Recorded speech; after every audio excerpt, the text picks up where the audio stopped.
Hi friends, welcome to ஜெசியின் குறிப்புகள். இன்றைக்கி என்னுடைய பால்கனி தோட்டத்தை தான் உங்களுக்கு காட்ட போகிறேன். இது பார்த்திங்கன்னா, நாங்கள் வீட்டில் பசங்களுக்காக டாய்ஸ் போட்டு வைக்கிறதுக்காக ஒரு டப்பு வாங்கியிருந்தோம்.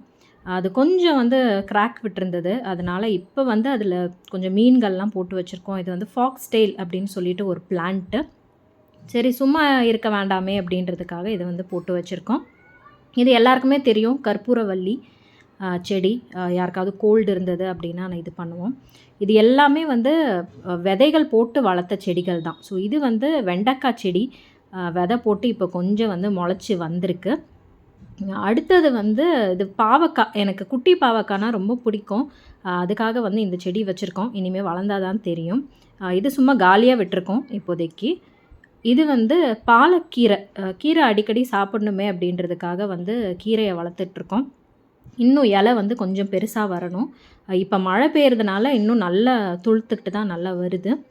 இங்கெல்லாம் ஒரு கட்டு கீரை ஒரு 30 ரூபா. ஸோ கருவேப்பிலை செடி வச்சு இப்போது ஒரு மாதம் கிட்ட ஆக போகுது. நல்லா வளர்ந்துக்கிட்டு வருது.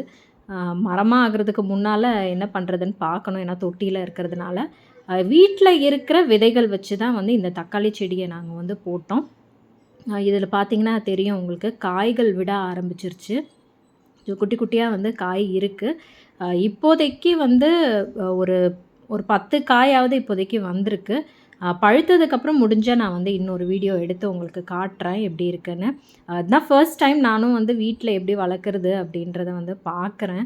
ரொம்ப சந்தோஷமாக இருக்குது இந்த மாதிரி பூ விட்டு அதிலேருந்து காய் வர்றது எல்லாமே. அப்புறம் மிளகா செடியும் போட்டிருக்கோம்.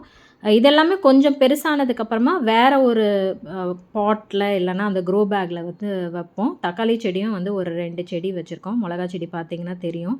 வீட்டில் இருக்கிற அந்த காஞ்ச மிளகாவுடைய விதையை போட்டு தான் வளர்த்துட்ருக்கோம். இது ஆவாரம் பூச்செடின்னு சொன்னாங்க.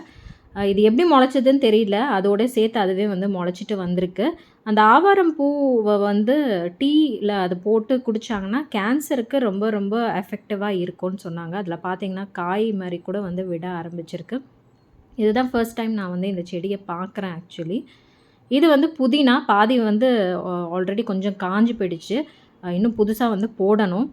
இது நாங்கள் அடிக்கடி இதிலேருந்து புதினா எடுத்துப்போம். இது ஃபர்ஸ்ட் டைம் நாங்கள் ட்ரை பண்ணுறோம். ட்ராகன் ஃப்ரூட்டு எப்படி வருதுன்னு பார்க்கணும். இது ப்ராக்கலி செடி. இந்த 2 தொட்டிகள்லேயும் ப்ராக்கலியோடைய விதைகள் போட்டிருக்கோம். வளருமா என்னன்னு தெரியல. பட் சரி, ட்ரை பண்ணி பார்ப்போமே அப்படின்றதுக்காக போட்டிருக்கோம். இது முள்ளங்கி. எனக்கு தெரிஞ்சு இது சிவப்பு முள்ளங்கின்னு நினைக்கிறேன். இப்போது வளர்ந்துருக்கு. அதுக்கப்புறமா பார்க்கணும். இது எல்லாமே பட் ரோஸ் செடி. இதெல்லாமே சும்மா ஷோக்கு வைக்கிற மாதிரி தான் வச்சுருக்கோம். அடுத்தது இது நைட் குயின்னு சொல்லுவாங்க. எனக்கு தமிழில் இதோடைய பெயர் தெரியல. சாயங்காலம் இல்லைன்னா நைட் ஆனதுக்கப்புறமா இதிலேருந்து ஒரு பயங்கரமான ஒரு வாசனை வரும். ஆக்சுவலி ஒரு சில பேருக்கெல்லாம் தலைவழியே வந்துடும். ஸோ அந்த மாதிரியான ஒரு செடி தான். பட் வாசனை ரொம்ப நல்லா இருக்கும். ஸோ இதுதான் என்னுடைய பால்கனி தோட்டம் அப்படின்னு கூட சொல்லலாம். இதில் நான் என்ன பண்ணேன் அப்படின்றதெல்லாம் நான் விதைகள் மட்டும்தான் போட்டேன்.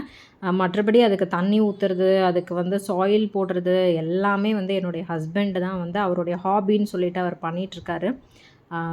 உங்கள் எல்லாருக்குமே இது பிடிச்சிருக்கோம் அப்படின்னு நினைக்கிறேன். உங்கள் வீட்லேயும் நீங்கள் வெளியில் போய் ஒரு விஷயம் வாங்குறதுக்கு பதில் உங்கள் வீட்டில் நீங்கள் இதை ஒரு ஹாபியாக எடுத்துக்கொண்டு நீங்கள் செய்ய ஆரம்பிக்கலாம். இந்த வீடியோ பிடிச்சிருந்ததுன்னா கண்டிப்பாக லைக்கும் பண்ணி கமெண்ட்டும் பண்ணுங்கள்.